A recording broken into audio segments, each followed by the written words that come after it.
Et retour en France avec un chiffre alarmant. Le nombre de victimes de la route a augmenté de 21% par rapport à 2019, dernière année à peu près normale. 4 fois plus de cyclistes, 3 fois plus de motards victimes d'accidents de la route. À l'approche des vacances, le bilan a de quoi inquiéter les autorités.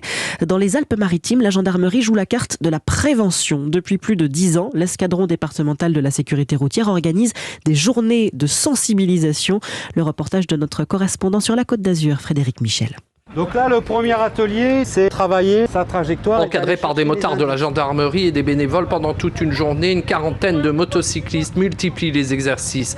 D'abord sur un parking public, puis en situation réelle sur la route. Le major Éric Panier commande la brigade de gendarmerie motorisée de Nice. Lorsque vous avez des intersections, c'est d'aller voir si on a bien été perçu. Les dépassements, je mets mon clignotant. On insiste sur la vitesse parce que dans la globalité des accidents, bien souvent la vitesse est en cause. On rentre trop rapidement dans un virage. Pour en sortir, ça devient plus compliqué. Le lieutenant-colonel Renaud Ben commande l'escadron de sécurité routière des Alpes-Maritimes. L'idée, c'est de pouvoir faire bénéficier à un public demandeur des bonnes pratiques des motocyclistes de la gendarmerie. Dans notre département des Alpes-Maritimes, sur la zone veillée par la gendarmerie nationale, 2 accidents sur 3 impliquent un 2 roues motorisé. Dans presque 3 quarts des cas, c'est ce 2 roues motorisé qui est responsable de l'accident dans lequel il est impliqué. Yacine a passé son permis moto il y a déjà quelques années. C'est toujours bon d'avoir une petite piqûre de rappel sur les trajectoires, sur les positionnements de la moto, comment se tenir sur la moto. C'est beaucoup de notions qui sont peut-être oubliées aujourd'hui. Chaque année à Nice, 400 amateurs de 2 roues bénéficient des conseils des motards de la gendarmerie.